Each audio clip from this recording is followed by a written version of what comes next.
Kevin, thanks for joining us this morning. Thanks for coming by, Brian. Kansas beef doesn't get a day, it doesn't get a week, it gets a whole month. That's how important the beef industry is to the state of Kansas. Well, exactly. This is the 30th year that our governor has proclaimed May as Beef Month, and I think that right there tells us how significant the beef industry is to our state's economy. Agriculture is our largest industry in the state of Kansas, and from a cash receipt standpoint, the beef industry is the largest segment of agriculture. Mm-hmm. Last year it was just under $8 billion that it contributed to our state's economy. So it's a huge economic force and driver, and if you think about the cuts all over the state of Kansas and about how budgets are constrained, think about how important farmers and ranchers are to their local school, the local community, and that's why we're celebrating it. Well, not only the economic impact as far as dollars coming into the state, we're talking about employment also.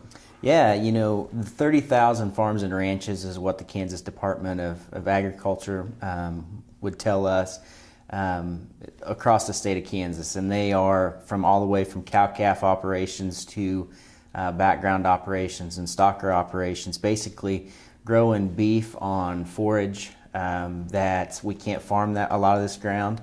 Mm-hmm. We along the Flint Hills, beautiful grassland, but basically there's a layer of rocks and the slope of those soils that prevents us from farming that land. So that's why we're able to produce beef on it, and it's a great protein for our growing consumers. Well, and indirect employment, you think about that also. You think about all the people who work at gas stations and people who take care of trailers and trucks that get cattle from one side of the state to the other. There's indirect employment that also goes along with that. Yeah, and actually economists would tell you that they figure about a multiplier effect of around 4. So probably about around 100,000 people that are indirectly related back to ag in our state. So it's a huge driver, very important, and it's something that I'm very proud to be a part of. We're going to take a quick break. When we come back, we're going to finish up with Kevin. This segment brought to you by Oldie Seed Farms, carrying soil-specific seed. Find them on the web at oldieseed.com. That's OHLDE seed.com. Farmers Insurance, your best protection against the unexpected. Call Agent Dan Key at 785-408-5459. Grass and Grain, online or in the mail, keeping Kansas farmers informed for over 60 years. grassandgrain.com.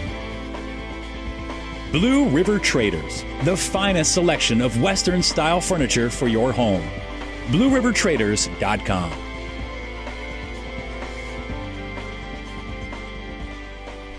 Kevin, thanks for staying with us this morning. Sure.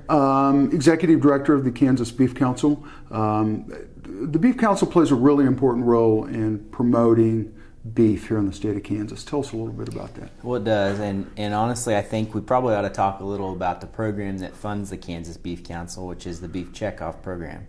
And farmers invest $1 per head every time they sell an animal into a pool, and that dollar that comes into the Kansas Beef Council is split up. 50 cents goes to the Kansas Beef Council, and the other 50 cents goes to the Cattlemen's Beef Board. Now, all the programs that dollar contributes to are designed to be promotion, research, and education. And so I think a lot of times producers don't directly see all of the many things that the checkoff is working on, but those dollars are out there working for them, and I think bring value back to them. A great example of that is we have a registered dietitian on staff here, Audrey Monroe, and Audrey works with a lot of health influencers around the state and in several other states too, to try to get them current information on the benefits of protein in the diet, the benefits of lean beef in the diet. And that's something that as an individual beef producer, I can't go out and hire a registered dietitian to go out and work on my behalf. But I think collectively we can get that benefit and that synergy. End result, again, more beef bought in supermarkets or however it's bought benefits Kansas producers. And not only that, we were talking about the soybean farmers and the corn farmers and on down the line, but beef really plays an important role here in the state of Kansas. Oh, hugely important. And just like you just mentioned, corn farmers, wheat farmers, soybean, everybody is interconnected and dependent upon each other. And kind of along those lines, the U.S. Meat Export Federation is holding their board of directors meeting in Kansas City. And basically the goal is to export, a lot of times it's lean pork and it's lean beef, but to other countries. And last year we saw, the first part of this year, we've seen $270 per animal coming back to the value of exports. And it's not T-bone steaks that we're exporting. It's products such as liver and tongues that we have trouble moving on our domestic markets. So very hugely important. Roughly 15% of our total beef production is exported, and when you feed an animal corn and soybean products, that's benefiting everybody, and it comes back to that local community. Anything else exciting going on? We just got a little bit of time here. It's something that I continue to be excited about is the Beef Council has held several tours throughout the year, but one that's been hugely successful and popular for us is something we call the Chef's Tour. And that's coordinated by our Director of Marketing, Charla Huseman, and then our Director of Industry Relations, Stephen Russell. And basically, as the name implies, we bring 30 chefs roughly into Kansas, into Wichita, and then we travel around and show them all facets of beef production, starting at a cow-calf operation.